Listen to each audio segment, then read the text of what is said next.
let's talk about marriage. Something I literally have no experience in. And I think that's actually the point for this one. Um, yeah. So we just got done with RCIA, and tonight we were talking about marriage and everything, and normally I have a bunch of little things that I can just throw in and here and there, but no. Edward Shree did a great job. He always does, but he did a great job. And then I realized that, like I said, I literally have no experience in marriage at all. Like even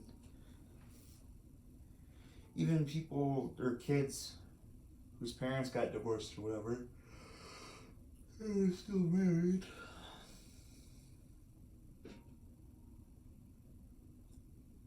And I mean, I get it. It happens to more people than it should. Where one parent isn't there for one reason or another. And I still had both of my parents, like, together, but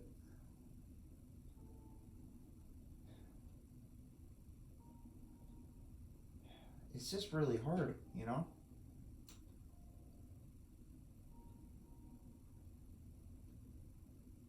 It's hard to talk about something when you haven't experienced it, really.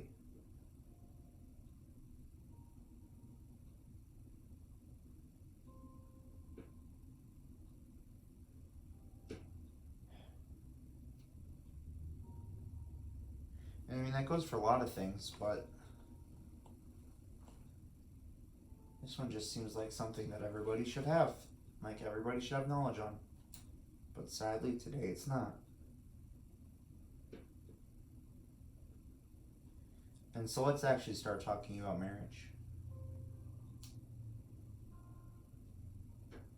What is it right now? Like 50% of the marriages, the quote unquote marriages that happen in a divorce. Well, why do you think that is?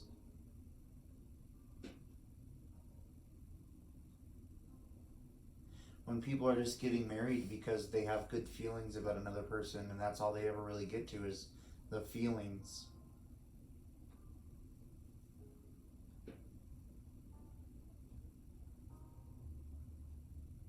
Let me give you a little secret.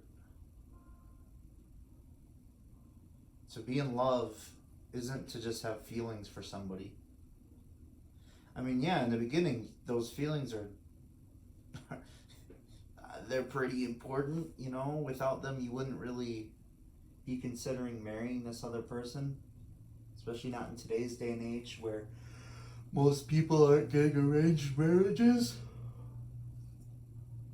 you know.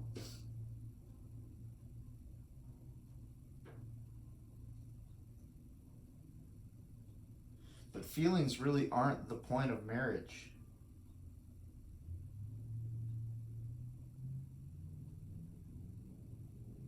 Because if they were, if to just feel good were the only reason that marriages happen,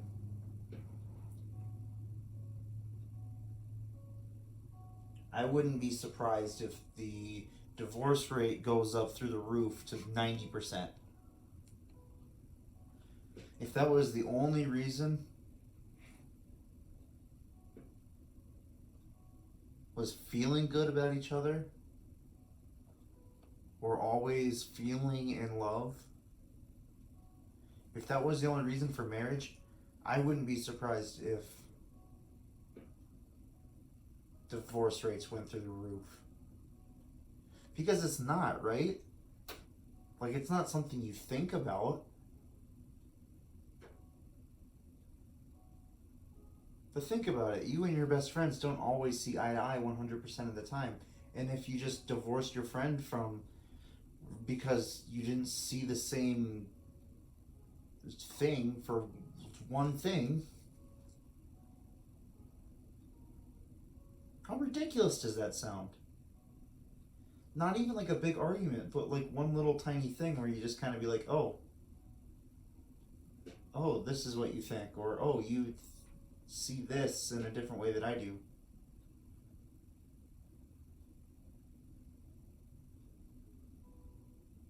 Oh, you're one of those people who do this thing instead of the way I do it, like this.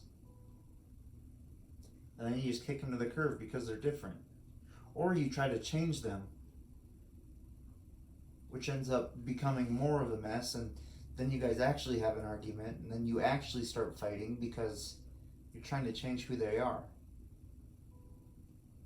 without ever considering that maybe you're wrong, or that maybe neither of you are wrong, or neither of you are right. It's just that people are different, and that's okay.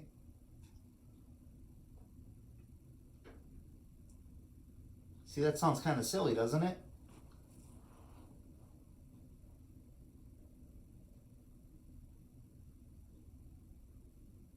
According to the church, a marriage has to be 4 things: full, faithful, fruitful, and oh my goodness, full, faithful, fruitful. Oh my goodness. Hopefully it'll come to me. Whatever. Free. Free, full, faithful, fruitful. So let's talk about those for a minute. Sorry. So free as in like you are freely choosing this to step into marriage with somebody. There's nobody with a gun to your head saying you have to marry my daughter or something like that. But also free in the sense of like one of you isn't married already to where it wouldn't be a valid marriage. You know, or like if one of you was a priest, well, you're already married to the church, so you can't really marry this other person because you're already married. Sorry.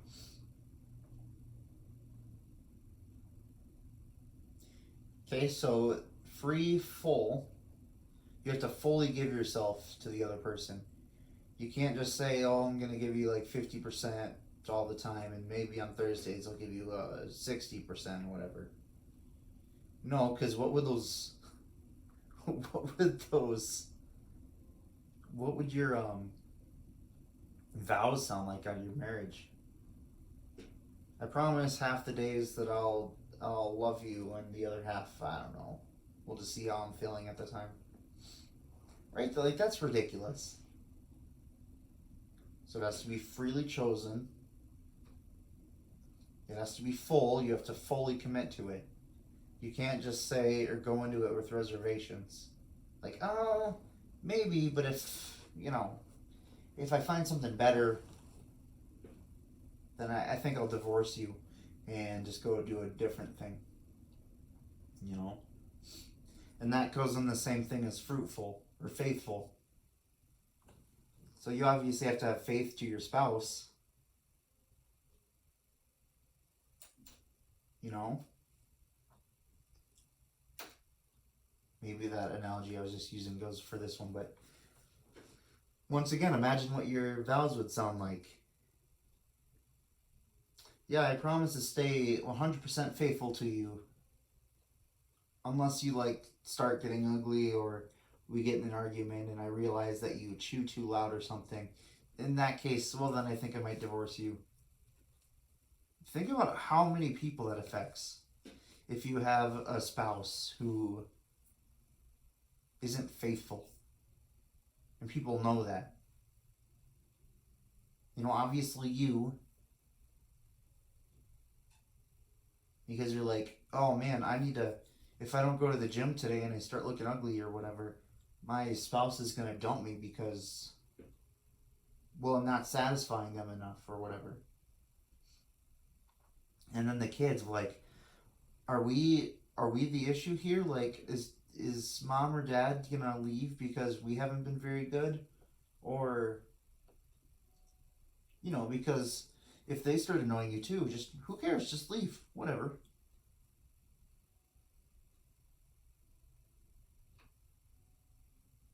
Right? Do you see how ridiculous this sounds? And then the final one is fruitful. As part of our species, we were made male and female for a reason. Right? So that way we can bring up children. This is the one that everybody gets wrong about the Catholic Church, because they always say, oh, well, you Catholics are just, well, you're just bigots or whatever. You don't like the gays or whatever. I don't remember ever saying that anywhere in any of this. No, but what the Catholic Church has said for like 2,000 years, and even before that, even in the Jewish times. So for however many years back until, what was it, Leviticus maybe? There was a set guideline for people you can and cannot marry. And it was because of this. It was because of fruitfulness, right? Of bringing children into the world.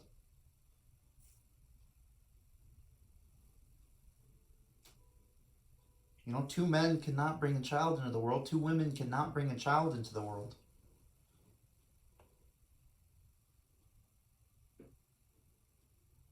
Part of being fruitful in a marriage is also being open to children.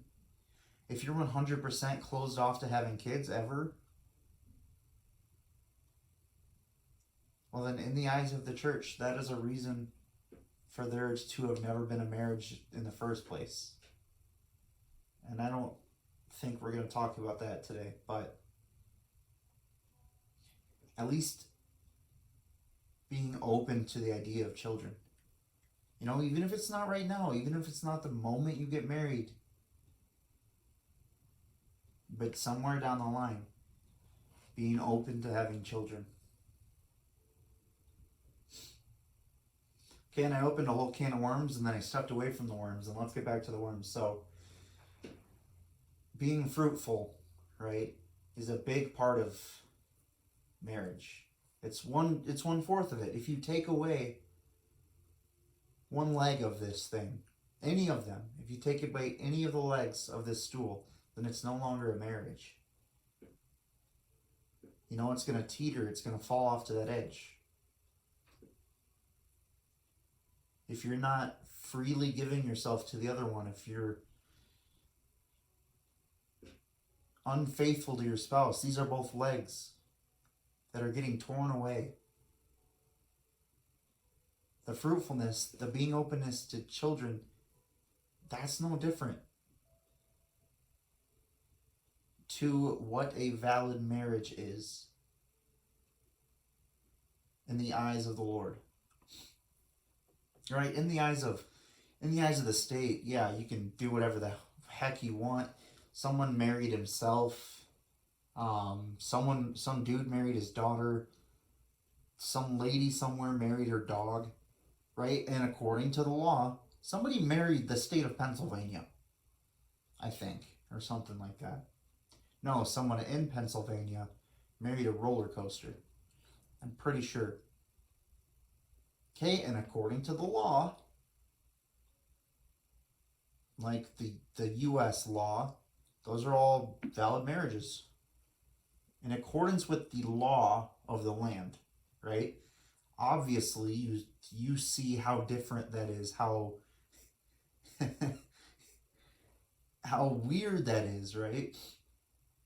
And don't get me wrong, I'm not saying, okay, that 2 women who love each other very much, I'm not comparing it to that. Okay, I'm just telling you what the law, according to the United States or wherever, says, and what the law of the church is. Okay? Let me just get that one out there. Okay, so the Catholic Church does not hate the gays. Okay? Even just me saying that. Like, someone's going to take that out of context or whatever. But it has never hated anybody for their sexual orientation. Right? honestly, it doesn't matter as much as you're putting emphasis on it. Okay, because what is the purpose of being alive? It's not to go out and get married and to have kids. No, the purpose of being alive is to know, love, and serve God.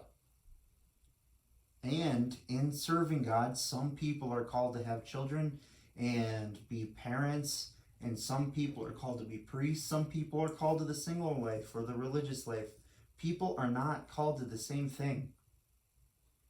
And we are nowhere in being faithful, Christians, does it say anything about our feelings.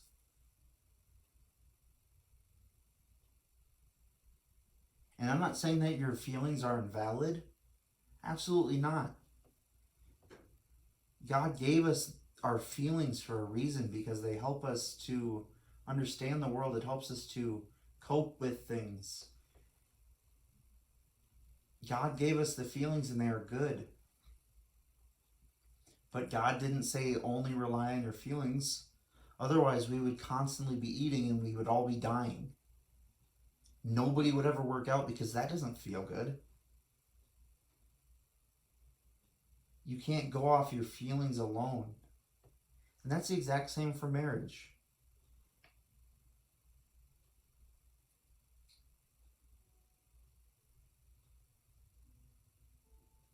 Okay, so when the church is saying that two people can't marry each other,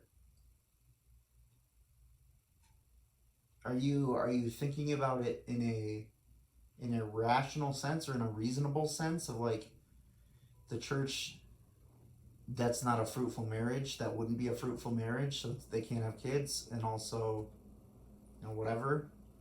Or are you just thinking of it as an emotional side point of like, well, these two people are in love, why can't they get married? Okay, we need to have a mixture of both of both reason and logic. That's the same thing, of both logic and emotions. Okay, yes, it's hard. But at the same time, Catholics also don't believe in polygamy. Does that mean that they hate people with two wives or multiple wives? No. Absolutely not. Do we condone what their actions are? No. But we still don't hate the person. The Bible also says you can't marry your brothers and sisters. Right? And as we look at that today, would we say that that's weird? Hopefully not. You can't marry your father or mother.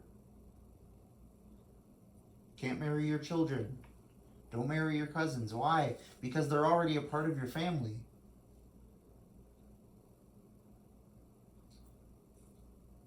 You see, when God was giving us his laws, he wasn't doing it just to hold us back. He was doing it because he actually, oddly enough, he knows what's best for us.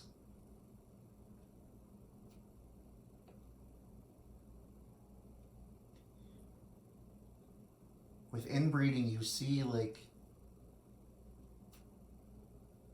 more genetic deformities or whatever. And also, that's not what a family looks like. That's not what a family should look like. Cody, who are you to say that? Well, I'm just going off the Bible.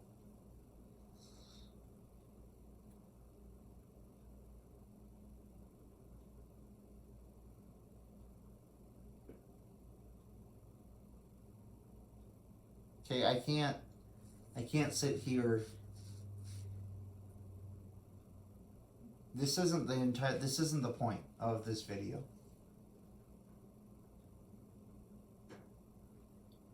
Okay, but I know that those would come up, and they'll probably still come up in some people's minds or whatever, and that's fine. If you really want to have a conversation, a deeper conversation about it, then ask somebody. Ask me, ask your priest, ask, if you're not Catholic, go ask a priest. They're not going to spurn you. And if they do, then go ask a different one. And if that still happens, then you are not finding good priests, and I am sorry.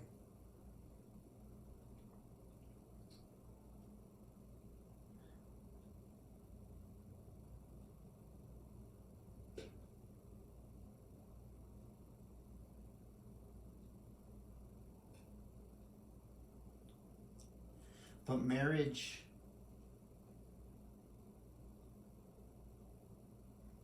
is one of the most important things to a Catholic, right? Because it's one of our sacraments. We only have 7 of them. We don't just throw those around pretty easily.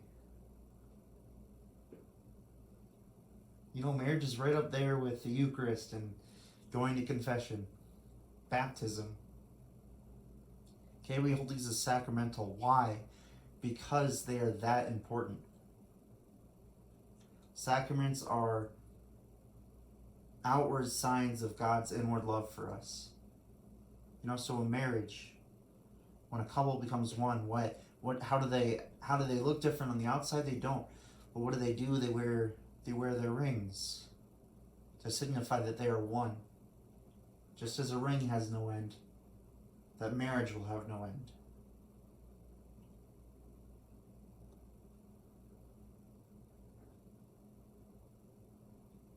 That is why a man must cling to his wife, right?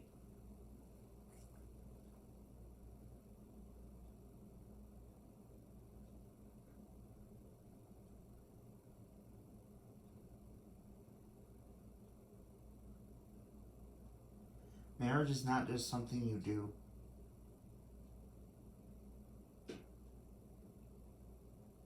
Marriage is not something for everyone. Marriage is not easy. It's not always fun.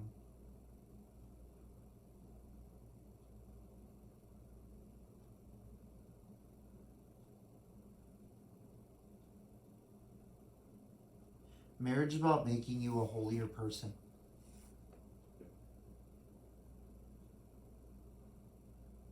One of the people in the meeting tonight with RCIA said this. She said that marriage isn't for feelings. It's for making you holy. Why do you think that opposites attract? Right? That's so those two people can grow as people. To grow in love. To grow in service to one each other.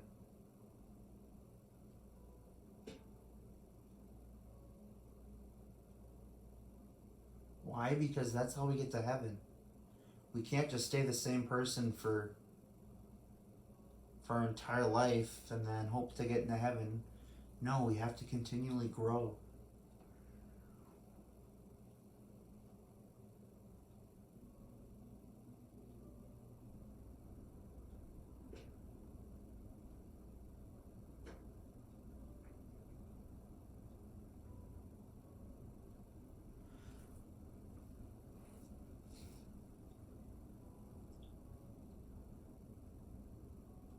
Your spouses are not the center of your life.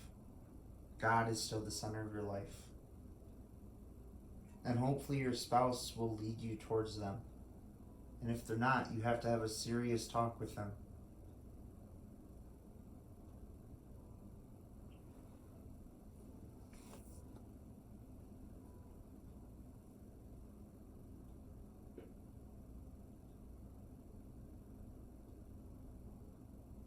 Have I said everything perfectly today? No. Not even remotely.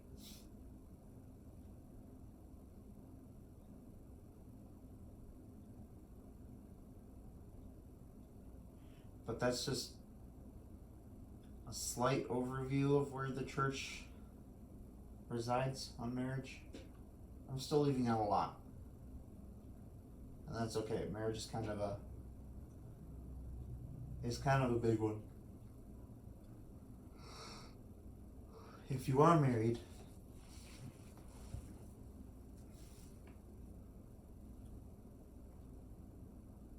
and you're seriously fighting with your spouse, first ask yourself, what is a marriage? What is the purpose of a marriage? Is it just to be easy? Is it just to have good feelings with each other?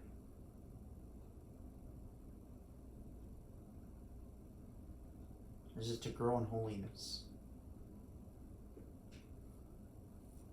Is it to help raise the next generation and teach them?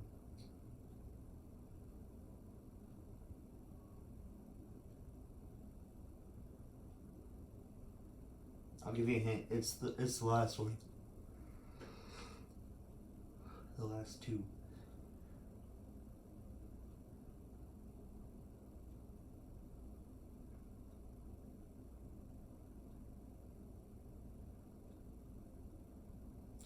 Marriage is not easy, but you can do it if you try.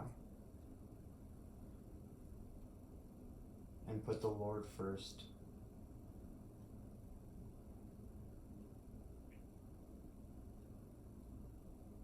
Without the Lord, you can't do any of it.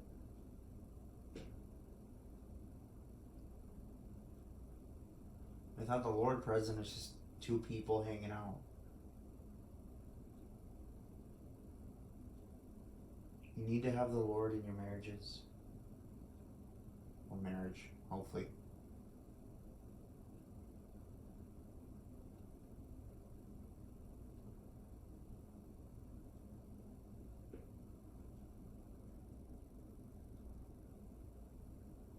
Remember, you have to be freely choosing it, full, not holding anything back from your spouse, faithful, staying with your spouse, not just giving up whenever you want, and fruitful.